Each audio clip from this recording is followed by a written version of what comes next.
Hey YouTube, this is the Art of Prepping. Looking at this, it's a Rost-Free brand. It kind of looks like it's mimicking a particular model made from Remington, but I think Remington's copying it from Microtech, if I was to have to guess. Now, it's not an exact copy by any means, but it's a take on a SOCOM model that's made by Microtech. It has the open pillar construction here, as you can see. It's just an aluminum handle with these cutout, oval cutouts, relief cuts, star bits, construction screws. It has a lanyard hole in the back. The interesting part about this, though, even though this is a very cheap knife, I think this retails for under $20. You can get them. I haven't seen them for a while. I don't really look for these knives, but I just had this in my collection. It's probably at least 5 or 6 years old, but I think you can pick these up for like 10 to 15, I believe. I think I got this one though for around 5. But that was an unusual situation. I was actually a wholesaler at the time, and also a knife shop owner. So I was able to get a lot of varieties, some cheapy knives, some more expensive knives, did the whole gamut. You know, knife shops don't just carry just one kind of knife, as you know. Some people can't afford a $50 knife, or don't even want a $50 knife. They just don't even care about quality. They just want the $2 knife or the $5 knife or $10 knife. Anyways, this was just a cheapie. This is low quality. It's just probably a very low 420, I would imagine, stainless steel. Maybe a 420 J2.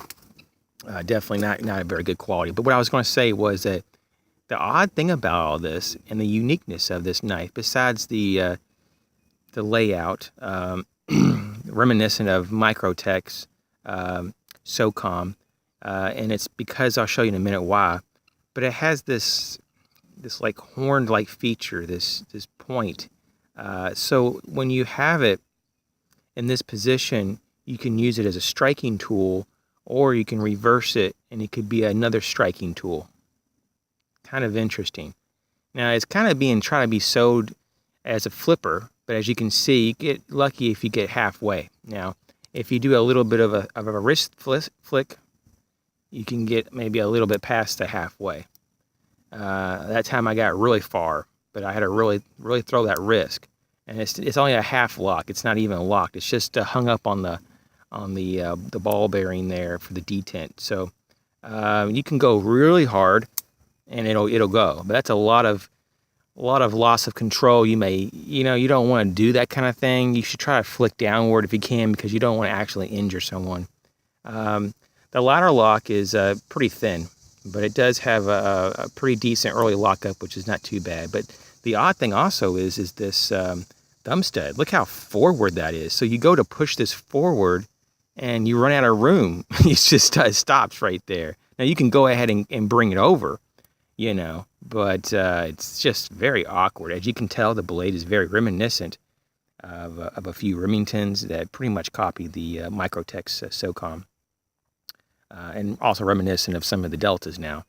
But you can see, though, this is what it's really reminiscent, is where the thumb stud also acts as the stopping pin.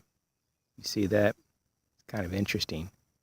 So it's the handle scales itself create this, shelf for that to go into.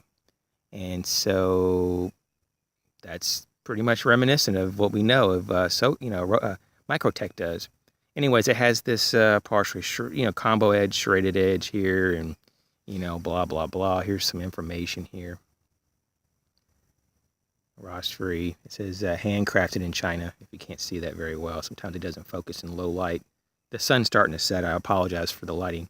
And you can also see where the detent hole is. It's all the way in the middle. Very unusual. To be that forward, up, and out. At least in the knives that I have.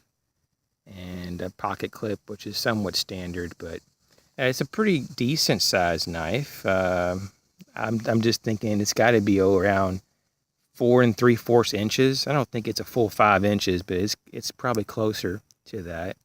So anyways, just wanted to show you this.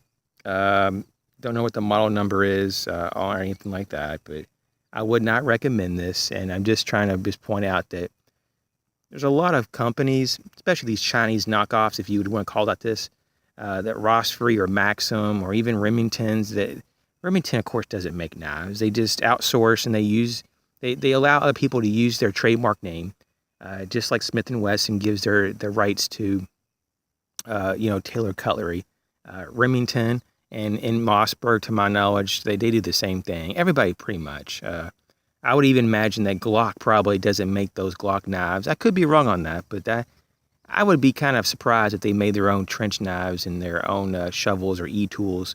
I just would be surprised, but it's possible. But from what I know, at least 90+% of all the gun manufacturers, they don't make their own tools and their own knives. They just make their guns, and that's what they're known for.